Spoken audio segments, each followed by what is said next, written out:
be asked. Is my voice audible? Is my voice audible to Audible, everyone? sir. Audible, sir. It is very low, right? One second.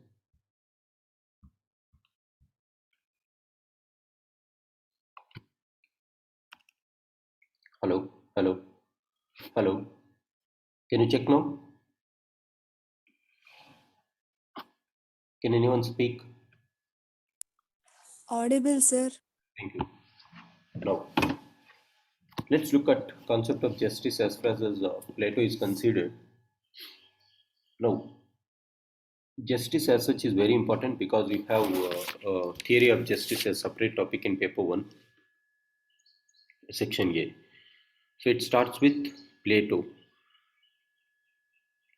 and we have studied that all uh, the Western thought that has been done by the other philosophers are footnote to Plato and Aristotle. Right. The reason is they have studied everything. They have studied whatever is there in the political science. So one best principle that this person has given is the idea of justice. The idea of justice. This has some relations with our previous discussion. Justice, how this person has derived justice. He has derived the concept of justice through the reality is a shadow of ideas. Through his concept of reality of shadow of ideas, he has found out what exactly is justice. Based on this, he has said the metal theory.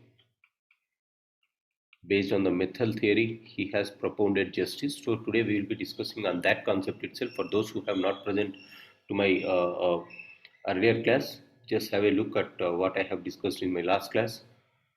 In the last class, we have discussed about Plato's theory of ideas.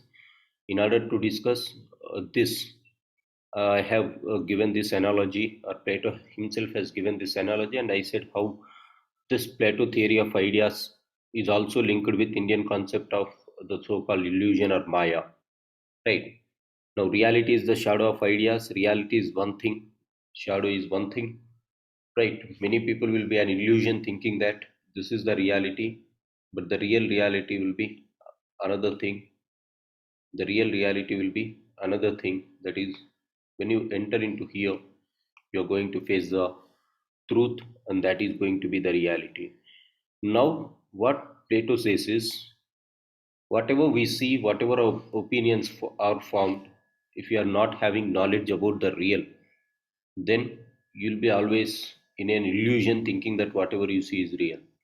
That is what he has said, Plato theory of ideas. Now, look, if you look at this diagram, it is very clear that people who are ignorant, they are taking rest here, they are sitting and they are forming their opinions. How they are forming opinions to the people who are showing or creating that images.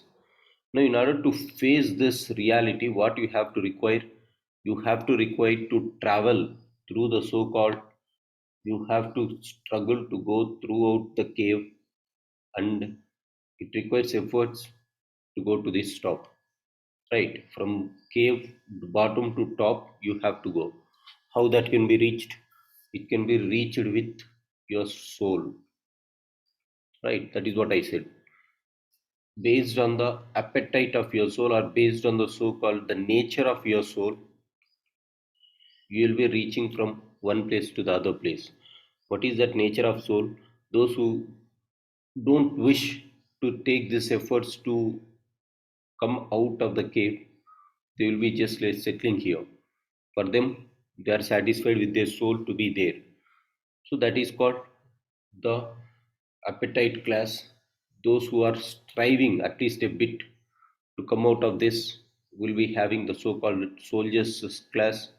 The one who really strives to go across all these lines to meet to the top is known as the philosopher, because this is the spirit that he had. So with this Plato theory of ideas, I have discussed this. theory of ideas. What is really exists is matter and idea. Whatever we see, if we are thinking that is the truth, then we are materialistic, and idealistic is something beyond. This is what we discussed in our last class. Reality is the shadow of ideas. So similarly, why shadow of ideas? What is his concept? Now, soul is a permanent thing. Body is human body is the so-called temporary thing. Body is temporary, soul is permanent. Once body is decayed, once soul leaves the body, it reaches to the kingdom of God.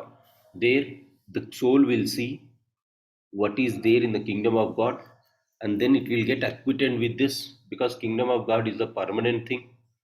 Now, when it comes back to a new body, the soul will be incorporated in that body and it will try to so called go for perfection. Hence, soul is a perfect thing. Why soul is a perfect thing? Because in the kingdom of God, the soul has seen how exactly the nature or how exactly we can build the so called a heaven, right? So, it tries to have always positive feeling because soul will get imprinted on soul, knowledge gets imprinted on soul. So what this person says is you have to follow our soul. That is what Indian philosophy also says. I already said this. Now, though every soul is good, but the only difference with the soul is every soul is equally capable of remaining the perfect or not. That is the only question.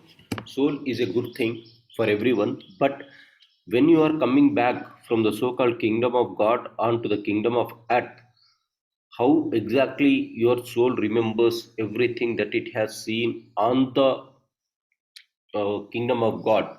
Based on that, souls were classified. Right? That is how he classifies. So, though soul is a supreme authority, but not all souls are supreme. The reason is some souls forget what they have seen on the top, or that is in the kingdom of God. Some souls remember what they have seen in the kingdom of God. As a result, some souls are superior souls, some souls are inferior souls, as per to the this person. Now, three elements of soul based on reason, courage, appetite. Which factor is very dominant in you? Based on that, your soul will be composed. Right? If appetite is high, right? Based on this, if appetite is high, it means that your soul has not remembered exactly what is present in the kingdom of God. For a person who had reason, for him, he has seen the kingdom of God and he reflects, or that soul reflects in him to the maximum. Now, based on this, he has given theory of metals. That is what I said. Again, why metals? Because metals are something which are available in the nature. This soul is available in the nature. So, Anta Prakrutide Kabatti, he has uh, given an analogy between the human soul and metals. And he has used a perfect analogy saying that gold, which is rarest metal, was aligned with the so called people with reason. Silver, which is bit rare, was aligned with courage. Copper, which is present everywhere, he aligned with people with appetite. This is how he has given his theory of metals. This is what I have discussed in my last class. Based on this person propounds justice. Based on the theory of ideas, he propounds justice.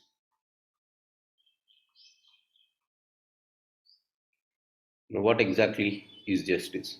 Justice in the life and conduct of the state is possible only as first it resides in the hearts and souls of the citizens. It resides in the hearts and souls of the citizens. Justice resides in the souls of the citizens. So it is what he says. What exactly is it? You'll come to know now. Now, now before that, what we have discussed, reality is the shadow of ideas. For that, what you have to write the answer.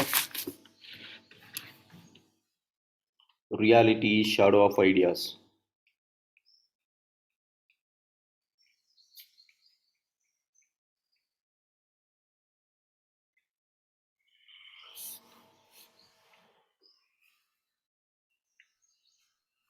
Now this concept, you can write this the answers like this. This concept of Plato is explaining about Plato's ontology. Ontology. Now what is Plato's ontology? Plato's ontology is Plato idea is real. According to Plato, idea is real. Study of reality is called ontology. I already said this. According to Plato, idea is real. What is real? Real is study of ontology is called reality. Study of reality is known as ontology. Now for Plato, idea is real. Right? That is what I discussed. Now he says that in hence he is called as idealist. He bases his philosophy on idealism. Now, why he has given this context? He has given this in the context of Athens. In diagnosing the problem of Athens, he thought that to give this idealistic state, based on that, he has given this condition. So, what Plato diagnoses is the problem in Athens. He diagnoses that ignorance of the ruling class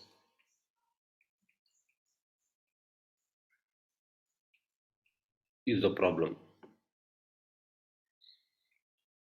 Because of the ignorance, these fellows are running after money and power. So they always corner the limited resources that are available. Limited resources that are available. Since money and power and goods are limited goods, it creates conflict in the society. If you are garnering them, it creates conflict in the society. Hence, this is going to lead to revolution, and this is going to spoil your state just like it has spoiled Athens. This is what he realized, and now he said that people who are at ruling class, they should not go for limited resources. They should go for something called resources which are unlimited. Right? That is what he has started saying. People should go for something which is unlimited. In order to know what is unlimited, what is limited, you should have some knowledge. Right? What is the ultimate thing? What is a limited thing? Now he said that with the help of allegory of caves, the cave theory, allegory of caves theory, he tries to show the position of ruling class. Now he tries to show the position of others. Now what he is saying through allegory of caves, he is saying that ruling class, the present ruling class, is in chains and they are in dock. Why they are in chains? Because of their what? Which is the chains here? Ignorance. Whatever they see on the wall, they think that that is the reality. Hence, they are going after money and power. What is the solution? Solution offered by Plato to overcome this ignorance is knowledge.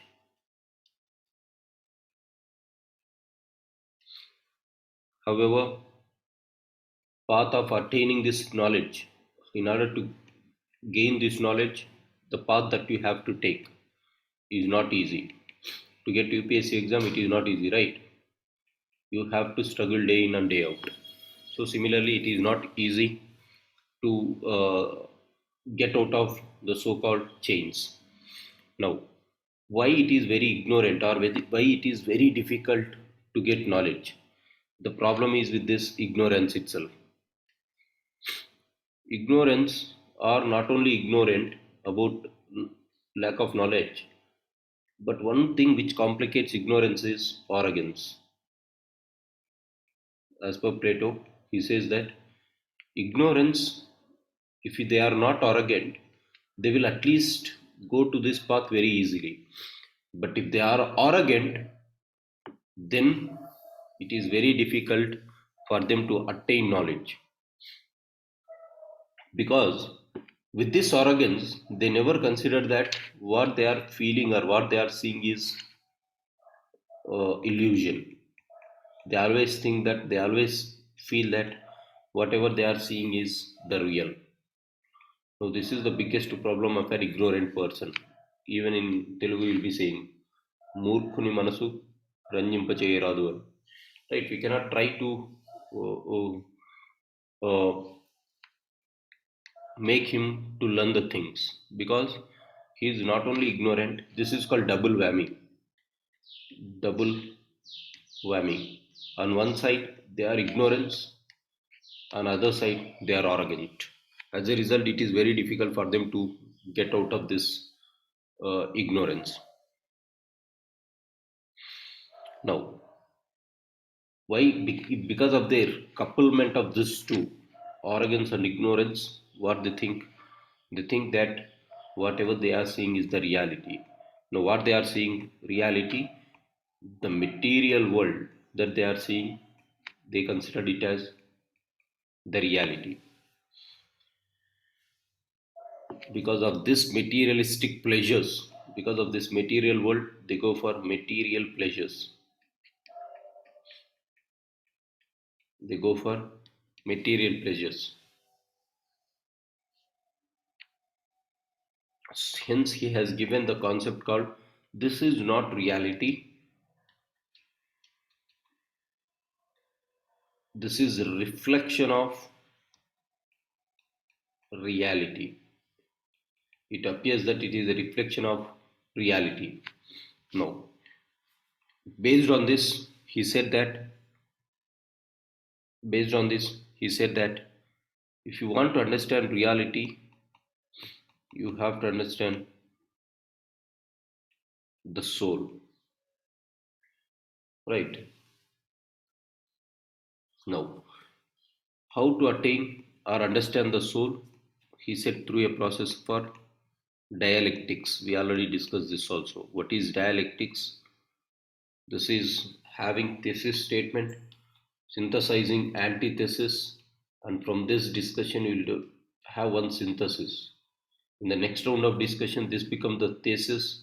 You'll propose an antithesis and then becomes synthesis. So in this synthesization of truth, you are coming to one point, and that is called the ultimate truth. So he says that in order to realize your soul, you have to discuss, you have to debate, you have to agree to disagree, and then finally truth will emerge. Right? No.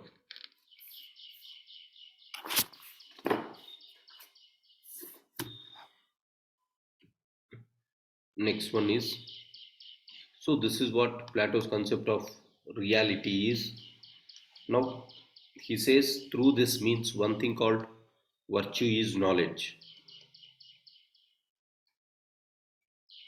Because what is virtue? The ultimate virtue is virtuous life, that is happiness. So happiness lies in knowledge as per Plato. Hence he says that virtue is real.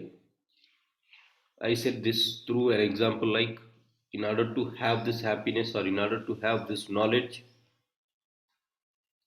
the source of happiness is knowledge.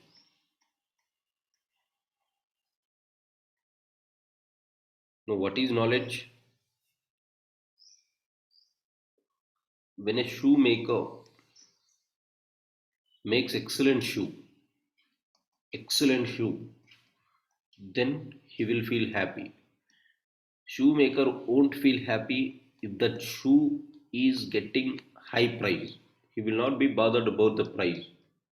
Irrespective of the price, if he is making the excellent shoe, there will be self satisfaction in him. As a result, he will feel happy. So, virtuousness is not money, but it is satisfaction of the soul. This is what Socrates also say. A shoemaker always feels happy when he makes excellent shoe, right? Just like when we prepare food for ourselves, if it is, we don't sell it, but we feel happy. Why? That is satisfaction of soul. So he says that The ability of a shoemaker to make an excellent shoe depend on the expertise and his expertise to make that shoe, right? So in order to make a shoemaker to prepare or manufacture an excellent shoe, what it requires experience or expertise. Similarly, in order to enjoy good life, you should understand or experience the art of good life, the art of life, and the art of living. This is what he said. Now, based on this, Plato says that who will be having that art of living? People who have knowledge, and that knowledge will be available with that soul which is fit to become philosophers.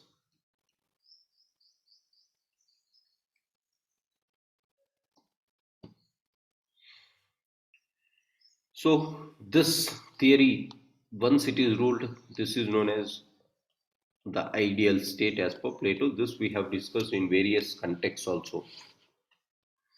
Now, speaking about justice concept of Plato, as per Plato, a justice state is one state which is ideal. Justice state రాష్ట్రంలో న్యాయం ఉందా లేదా అనేసి అనాలంటే for that you have to have an ideal state. This is what the entire theory of Plato is ideal state. Hence, he has dealt extensively about ideal state. Why ideal state? Because ideal state is the only state where we'll have justice, as per Plato. Because in this ideal state, there exists peace, there exists harmony, there exists excellence. Without these things, without ideal state, even though if the state is present, it is just like anarchy. State ఉన్నా కూడా anarchy లాగే ఉంటుంది. Here, Matsan Nyaya will prevail. For example, best example is in the Indian context. You can take like if the state is not ideal, laws will be present, but crimes won't stop. Right? Strict laws against sexual violence are there in India, but why crimes do happen? Crimes do happen, which means what is the use of having laws and government? It is as good as anarchy, as similar as anarchy, no rule. Hence, here Matsanyaya is prevailing. What is Matsanyaya? People who are committing crime, they are escaping. Why? Because they are big fish. What do we mean by big fish? They have money, they have power in their hands. As a result, they eat away the victims called the small fish. So, this is something called Matsanyaya. So, Plato clearly says that if you want to create justice or a just society, this is all injustice. If you want to create a just state, it can be possible only with ideal state. That is the reason why Plato's entire theory, Plato గురించి ఏం రాసినా కూడా ఇక్కడే దీని ద్వారానే rotate అవుతానే ఉంటుంది. Ideal state, ideal state, ideal state. Now now so Plato says that an ideal state or a just state can be achieved only through this ideal state, and that is why he has dealt extensively about ideal state in his book The Republic. So it extensively deals with the so-called Plato's theory of just state.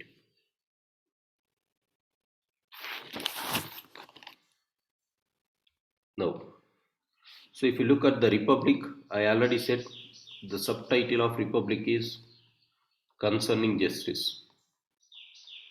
Concerning Justice. Because he says that in the Republic he discusses about ideal state.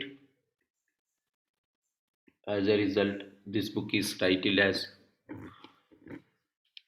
the so-called Concerning Justice. And this book was written in the so-called dialogue form. Dialogue form.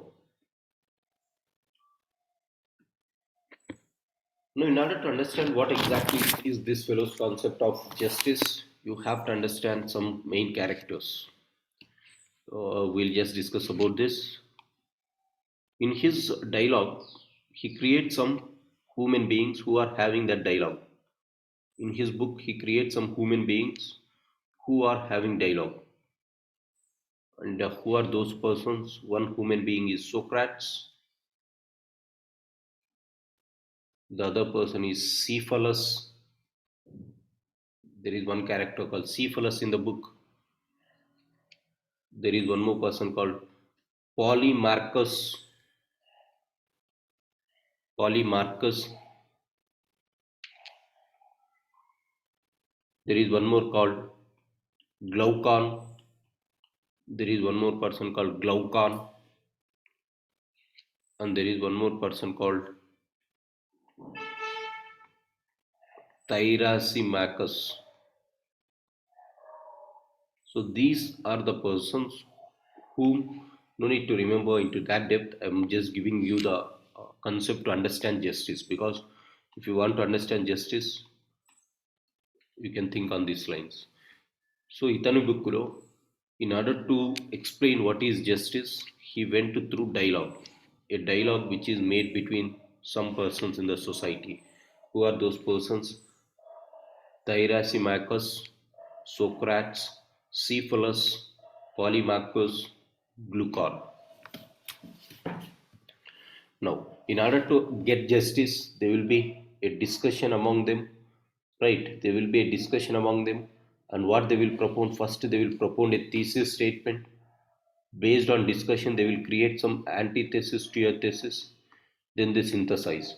This synthesis becomes in the next round that truth. Sorry, this becomes thesis, and again antithesis statement.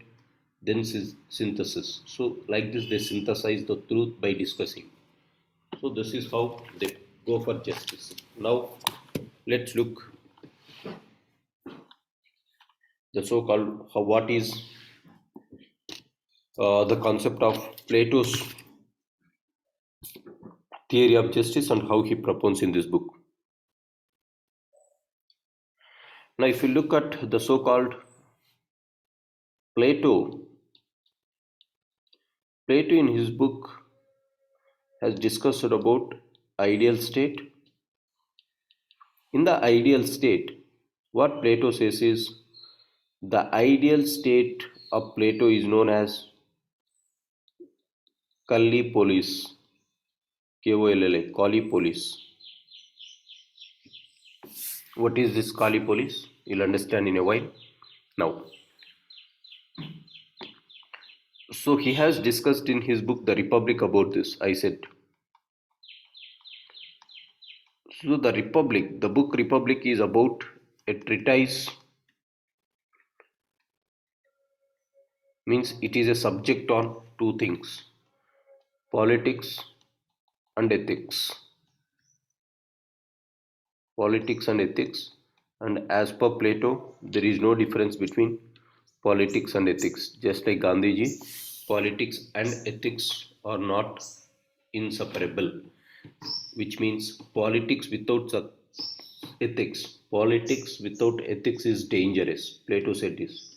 Politics without ethics is dangerous. As a result, he says that politics and ethics has to go together. What is Plato saying by this? Plato is saying that your political questions will get answers from ethics. This is what as simple as this. So, for the problems of politics, find solutions in ethics. That is what his concept is. For example, the problem of politics, corruption is a problem of corruption, is a problem of politics. Now, the answer is not in politics, the answer is in ethics. Because politics tried to give, what is politics? Law. Law tried to give you one remedy for corruption. What is that remedy? Prevention of Corruption Act. Prevention of Corruption Act 1988 makes corruption a criminal offense, but still corruption do exist in the system. Why? Because For the problems of politics, you are finding the problems here itself, political problems or political answers. This won't work. Problems for politics like with ethics. What does this mean? The solution is ethical conduct of people. Once ethical conduct of people is there, then you cannot have these things. Ethical conduct. So he says that problems of politics lies, or if you want to have solutions, the solutions lies in ethics and not in the so-called politics itself. So what he says is the need of the hour is ethics but not law. Ethics is the need of the hour. GS paper 4 is a need of hour. What he says.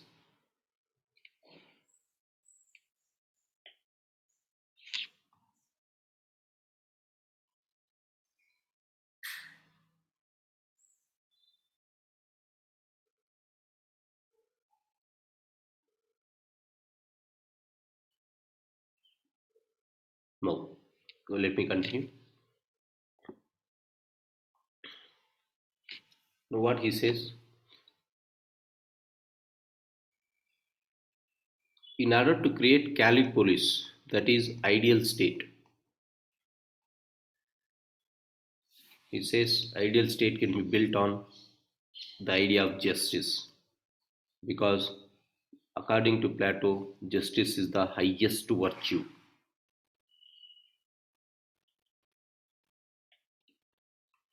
What is highest virtue? This is the virtue of all the virtues.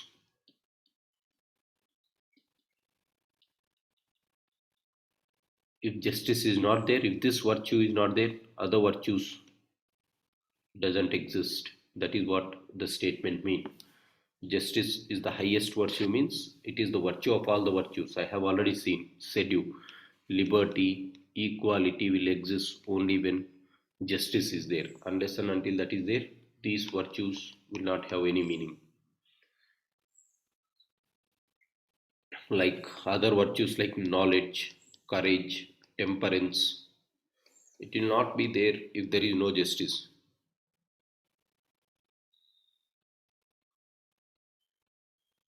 For example, you can produce the so-called weapons of mass destruction with your knowledge. Weapons of mass destruction with your knowledge. But if you are not having justice, he can create destruction with your knowledge. Like Osama bin Laden. He is very knowledgeable person. He is an engineer. But without justice, he doesn't have the concept of justice. As a result, he has created or misused this virtue, and hence you cannot say that Obama, Bin Laden's, Bin Laden's concept of Bin Laden is an engineer, but his knowledge is not a virtue because he didn't use for justice. Now, in order to understand the context of justice of Plato, people were questioning exactly or skeptical about justice